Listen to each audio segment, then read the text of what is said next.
Buenos días, hoy vamos a ver una clase de la introducción a la física. Yo soy el profesor ingeniero Juan Gabriel Núñez. La física como ciencia. ¿Qué es lo que es la física? La física deriva del griego physis, que significa realidad o naturaleza. Podemos decir que la física es la ciencia sistemática que estudia los fenómenos que ocurren en la naturaleza con ayuda del lenguaje matemático.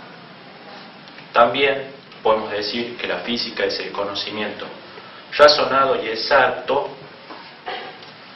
siempre basándose en su entendimiento a través del método científico. Podemos decir que la física estudia los fenómenos de la materia, la energía, el tiempo, el espacio y sus interacciones. En cuanto a la física, también podemos agregar que no es solamente una ciencia teórica, sino también una ciencia experimental. Bien, ¿cómo nace la física?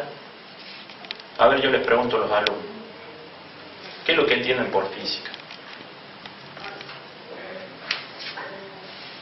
Nada. Bueno, la física nace de la observación del hombre de los fenómenos que ocurrían en la naturaleza.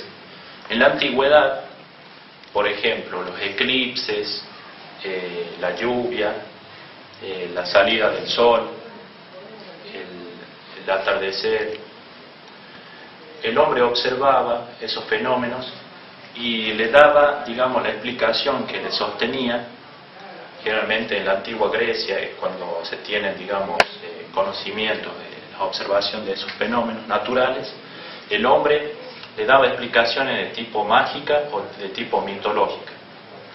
Hasta que en el siglo VI antes de Jesucristo, el primer, filósofo, Tales de Mileto, comienza a observar los fenómenos naturales y empieza a darle una explicación del tipo especulativa, y termina con siglos y siglos, de explicaciones mágicas y de tipo mitológicas.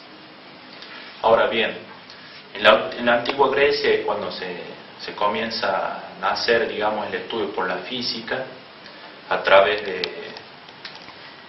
filósofos como Aristóteles, Platón, Copérnico, Galileo Galilei, mucho más después, hasta llegar al boom del estudio de la física, que es con el científico y físico Sir Isaac Newton.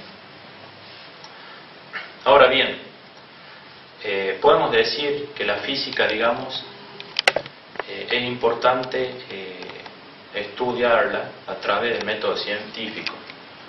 ¿Qué es lo que es el método científico? Bueno, es la observación de un fenómeno natural, como que se produce en un entorno donde vive el hombre, que se hace, se hace la observación, se hace un pensamiento por qué ocurre este fenómeno y se plantea un problema. En base a este problema también se predice, una solución o una hipótesis. Luego de generar esta hipótesis, también se puede realizar, la comprobación de esta hipótesis, si que realmente ocurre o no de tal forma que el hombre lo plantea, el hombre lo está observando. Entonces podemos decir que la hipótesis, tiene una comprobación práctica. Y luego de realizar la comprobación práctica, podemos decir que llegamos a las conclusiones. ¿Qué es lo que entendemos finalmente por ese fenómeno? Bueno, eso es lo que realizaron la mayoría de los físicos. Por ejemplo, Isaac Newton, es muy conocida la anécdota, de cuando estaba debajo del manzano y le cae una manzana. Entonces él, no como una persona ordinaria, como todos nosotros, que no le dan importancia, sino que él se preguntó por qué cae la manzana. Y bueno, y generó la teoría de la gravitacional, de darle una explicación a través de la gravedad. Estábamos hablando de Isaac Newton, y su aporte a la física. Podríamos decir que toda la física, digamos, que le antecede a Isaac Newton hasta llegar a Isaac Newton, se denomina física clásica y que, abarcaba lo que es la mecánica, que es el estudio de los movimientos, de los cuerpos, la acústica, que es el estudio de los fenómenos que tienen que ver con el sonido, el tema de la óptica, que es todas las propiedades, digamos, que tienen que ver con la luz, la electricidad, que es las fuerzas eléctricas, y lo que es la termología, que tiene que ver con todos los fenómenos del calor.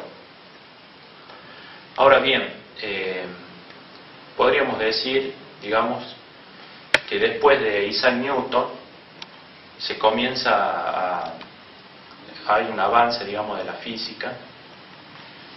200 años después, en el siglo XIX, con físicos, por ejemplo, como Max Planck, Marie Curie y el más destacado, Albert Einstein, digamos, que generan conocimientos, por ejemplo, de la teoría atómica, de la ley de la relatividad, del tema del estudio de los átomos.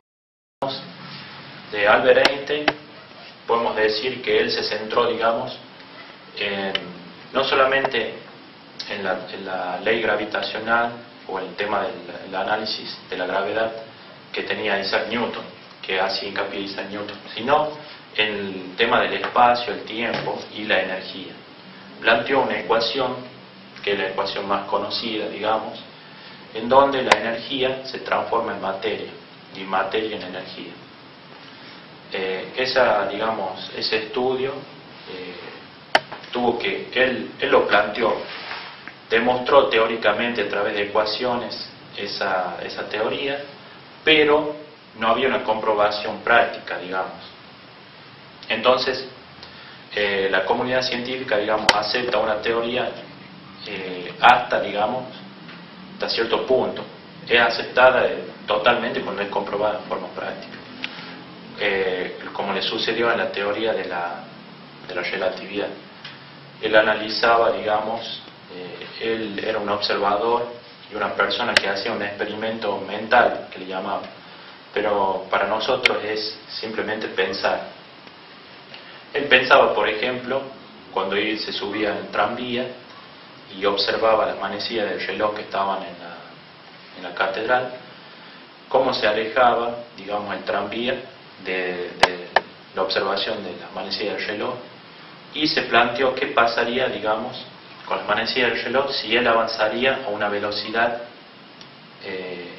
muy alta, similar a la velocidad de la luz. Se llegó a plantear ese pensamiento, digamos, y concluyó de que el tiempo es como se acortaría. ¿Qué quiere decir? Si uno hace una actividad demasiado rápida, por ejemplo, a la velocidad de la luz, el tiempo pasa, digamos, con menos intensidad o más lento. Bueno, pero esa era una teoría de la relatividad que no era, o sea, era cuando se la realizaba a través de velocidades constantes. Es lo que quiso hacer primero, después, era explicar en la vida real. Entonces sabemos que la velocidad no es constante en la vida real. Por ejemplo, si uno se sube a un tranvía, a un auto o a un tren, sabemos que hay aceleraciones, hay frenadas, digamos, hay demoras, hay retardos. Entonces, trató de explicar esta teoría de la relatividad a través, digamos, de otras hipótesis y otras ecuaciones.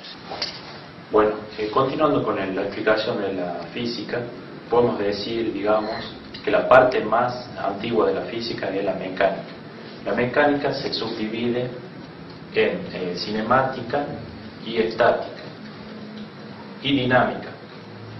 La cinemática es el estudio, digamos, del movimiento sin importar de la causa que lo produce. Y la estática se centra, digamos, en el estudio, digamos, de las fuerzas que mantienen en equilibrio un cuerpo. el mayor estudioso, digamos, en lo que es la parte de la estática fue Arquímedes, que bueno, hizo distintos experimentos, inventó la polea, el aparejo, la palanca, etc. También podemos decir que la dinámica es el estudio del movimiento, digamos, interesándose en las causas que lo producen.